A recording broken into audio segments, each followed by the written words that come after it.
This artwork has been supplied to me free of charge from Fanhome.com.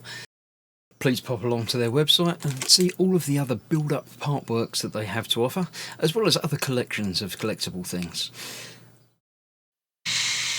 Hello, I'm Chris. This is Gross Models. Welcome to issue 72 of Building Robocop from D'Agostini and Fanhome. We are continuing the left arm today, and we're looking at the iconic suit of armour. A suit fit for TV's Robocop. Yeah, they obviously changed things up a bit. The original Robocop suit posed enormous problems in both terms of its weight, difficult to put the suit onto the actor playing Murphy. Beginning the shoot in the first film, the program could take more than 10 hours. That's ridiculous, isn't it? But yeah, they obviously changed it back. 5 versions of the team produced for the series, considerably lighter. Yeah. Obviously, when you're making a series from day to day, you need to be frozen, set on fire, and yeah, they need to make it more practical for filming a series rather than filming a film. Although obviously they could reuse it for making the film as well. This is the left arm, this sort of lower arm and the wrist joint. Got to make it up and then attach it to the bit that we've already done. Pretty easy. It's like a ball joint sort of thing. I don't know why this is done like this, but obviously I don't know, because it's all got to be like rubberized outside, because that's how the lower part of his arm is. But for some reason they do it like this with a ball joint that's got movement on both sides. It works. It worked for the other arm, so why not? Loyal and helpful robots. Butler robots and things, yeah, okay. Who doesn't want a robot assistant? As well as being friendly and nice to you, they can always do stuff for you as well. And quantum computing. Yeah, I don't know about that. IBM's Hummingbird quantum processor in 2020. Successor Eagle doubled the number of qubits just a year later. Yeah, computing still is getting ridiculously forward. Yeah, recognition of things and drivings and stuff, all good.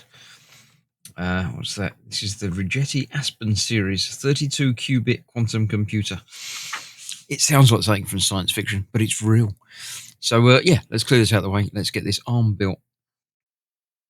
So continuing on from last time where we built this piece, we're going to be adding to that now. We're doing that with this. We're putting that through there. So that's then obviously going to attach onto there. But we need to make this work first. So we're going to use the cover, but we've got these two cap pieces to do. I'm going to put the little one on, then the big one on, and then the cover over the top of that. So that goes on there like so. And then that goes onto there. No, this then goes onto there. Right, okay. So I thought this screws onto there with 3 of these. But then we need 3 more of these to attach this to that. So let's get a few out. We've got 4. 4 will do. I need 3 because otherwise I can't use this hand anymore because it's busy holding this all together. So let's get 1 through there.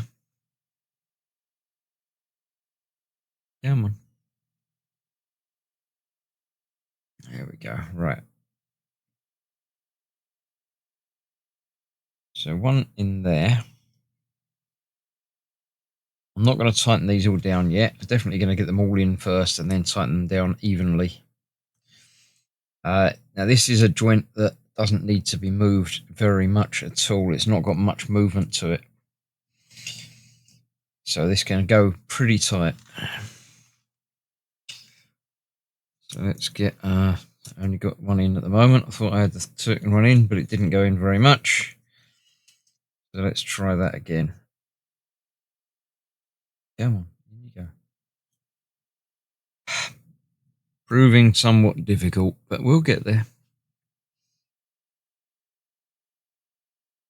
The problem with it being black against black is lining it up and seeing that it's lined up. So let's get that one in now. Then we should be all right for doing the third.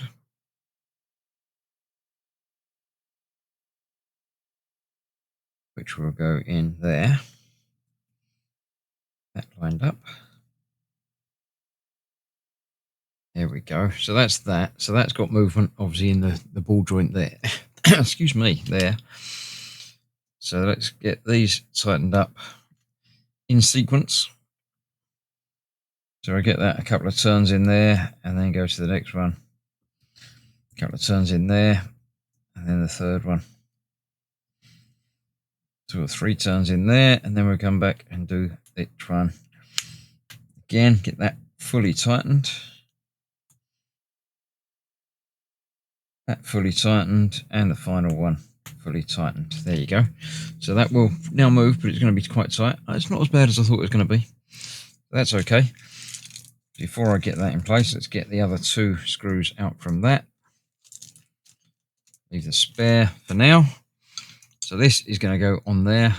Again, we've got 3 screws to go through there to hold that together.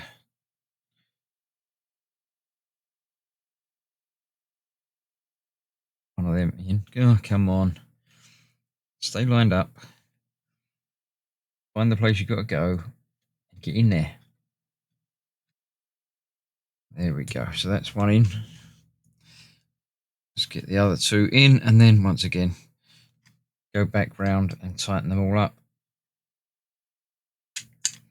Although this one won't need to worry about doing them too much in sequence because they're all going to have to be tight on this.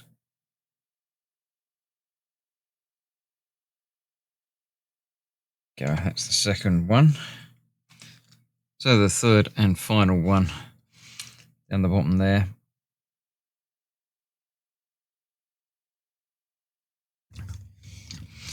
There we go. So let's get that one tightened up now, and then go back and do the other 2 as well. And that will be basically halfway through this delivery. 2 more issues to go, where we've got the other half of this, and then a start on the hand. Nice. So there we go. We've got an elbow that moves and a wrist piece that sort of moves a bit as well.